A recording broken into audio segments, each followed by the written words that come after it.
विशेष रूप से हमें जानकारी प्राप्त करना है। उसमें मेनली रूप से ट्रैक्टर में आने वाले जितने भी फॉल्ट हैं उसके विषय में जानकारी के उसके लिए मैंने क्या बताया था स्टार्टिंग से कि मैंने सबसे पहले इंट्रोडक्टरी हुआ, क्वालिफिकेशन हुआ, उसके बाद जितने टूल्स हैं जो उपयोग में लाए जाएंगे वो बताए जाएंगे, वो मैंने बताया। उसके बाद उसमें क्या क्या वर्कशॉप में अपने सेफ्टी आप उसमें जो है बरतेंगे वर्कशॉप में, या तो अपना वर्कशॉप करो या यहाँ पर जैसे आपको बताया जाएगा कैसे आपको वर्कशॉप कहीं फ्यूचर में अपना आपको सेल्फ एम्प्लॉयड होंगे, तो उसके लिए आपको वर्कशॉप करना किन किन बातों पर ध्यान देना है, वो सारी बातों पर हमने जानकारियाँ दिया। साथ ही साथ वर्कशॉप में सपोर्टिंग जो सेक्शंस है, जैसे हमने बताया फिटिंग सेक्शन का कुछ जॉब बनवाया, मशीनिस्ट सेक्शन का कुछ जॉब बनवाया। फॉर एग्जांपल उसमें हमने ये थ्रेड वगैरह कटवाया था, फिर शीट मेटल से संबंधित जो हमने जॉब कटवाया था, जिसमें से उसमें कर्व टाइप का कटवाना था, मार्किंग करना था। वेल्डिंग सेक्शन से संबंधित भी मैंने कुछ अपने जॉब आपको करवाया, जिसमें मेटल को काट करके सरफेस में तैयार करके फर्नेस तैयार करने के बाद मैंने उसमें क्या किया था आपको टी ज्वाइंट भी करवाया है, क्योंकि सबका स्किल्ड होना ज़रूरी है। एक अच्छे वर्कशॉप को जो है चलाने के लिए ये सब आपको खुद को आना चाहिए, तभी वर्कशॉप मैनेजर एक बढ़िया बना सकते हैं। तो उसी के उसके बाद मैंने आया कि मैं ट्रैक्टर के जो विभिन्न जितने भी तरह का पार्ट्स हैं, कौन कौन से पार्ट्स हैं, सभी को हमने ब्रीफ किया था, बताया था। उसके बाद सारे भागों के नाम बताने के बाद उनका फंक्शन भी बताया कि इनका क्या काम है और how to handle the tools, ये सब मैंने बताया था। और उसी क्रम में पुराने क्रम में ट्रेड थ्योरी के अंतर्गत मैंने ये बता रहा हूँ कि इंजन के विषय में जानकारी दे रहा था। बेसिकली हमने मैकेनिक ट्रैक्टर से संबंधित बात कर रहा हूँ। तो engine is a machine, engine is an machine which is convert the heat energy into mechanical energy. That means मेरा कहना है कि इंजन एक ऐसी यंत्र है जो ऊष्मा ऊर्जा को मैकेनिकल ऊर्जा में कन्वर्ट करती है।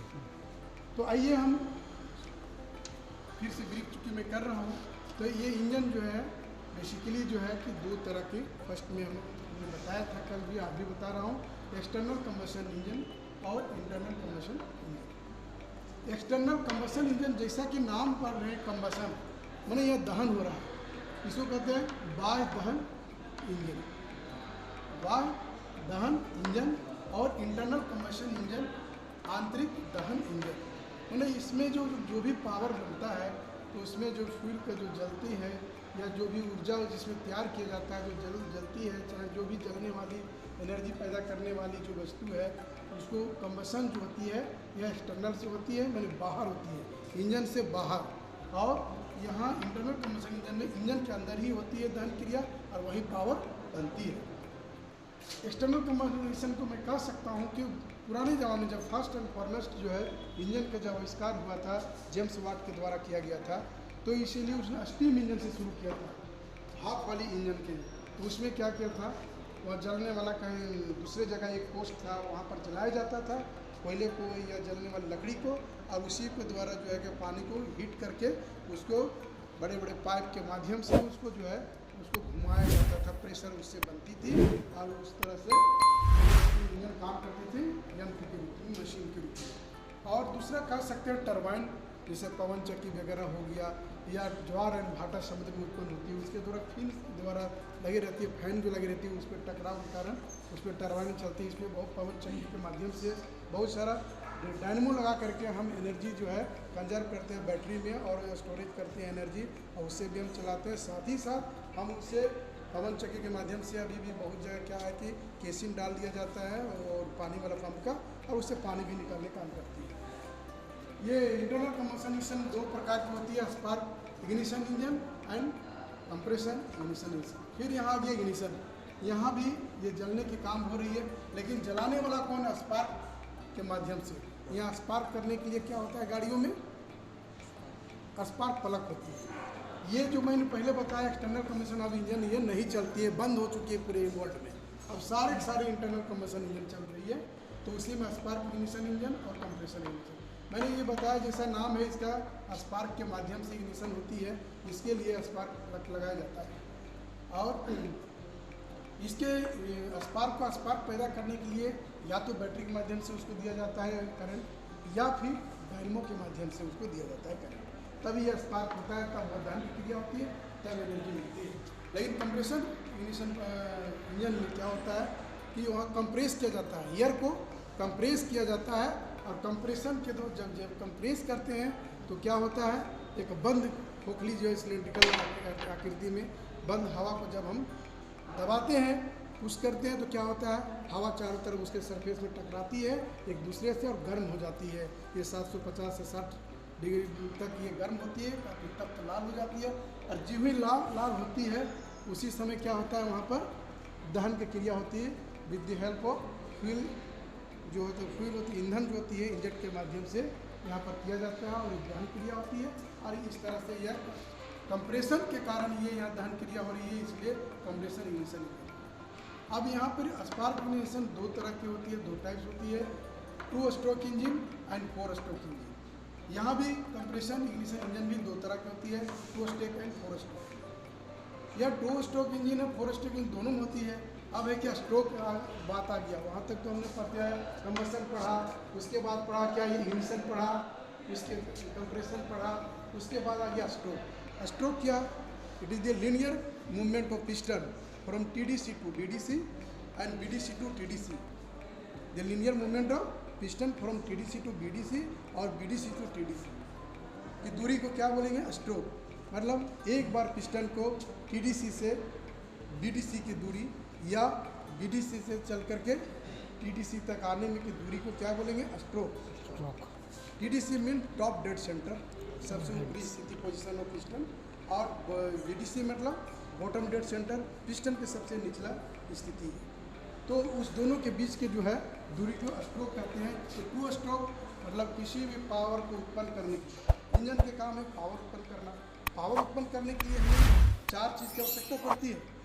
क्या क्या पड़ती है, सक्शन, कंप्रेशन, पावर, एग्जॉस्ट। लेकिन यहाँ बता रहा 2 स्ट्रोक इंजन, मतलब स्ट्रोक मतलब 2 ही बार पिस्टन ऊपर नीचे हुआ, इसके मतलब वो चारों क्रिया सक्शन, कंप्रेशन, पावर और एग्जॉस्ट, ये चारों क्रिया इस इंजन में 2 स्ट्रोक इंजन में पिस्टन को मात्र 2 बार, एक बार ऊपर से नीचे और नीचे से ऊपर, इसी क्रम में क्या हो जाता है, उसका सारा चारों क्रिया समाप्त हो जाती है, पावर बन जाती है। दैट मीन्स 2 स्ट्रोक इंजन के में जो है पावर बनाने के लिए 2 स्ट्रोक की आवश्यकता पड़ती है। पिस्टन को 2 बार ऊपर से नीचे या नीचे से ऊपर जाना पड़ता है। लेकिन 4 स्ट्रोक इंजन में क्या है कि आपको पिस्टन को 4 बार ऊपर से नीचे आना जाना पड़ता है, तब ये एक पावर बनती है ना।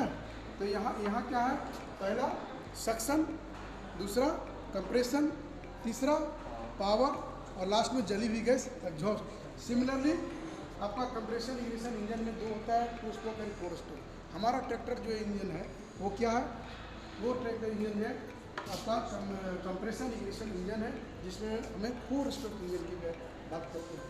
4 स्ट्रोक इंजन के मतलब ये पिस्टन को 4 बार ऊपर से नीचे होता है तभी एक पावर बनती है।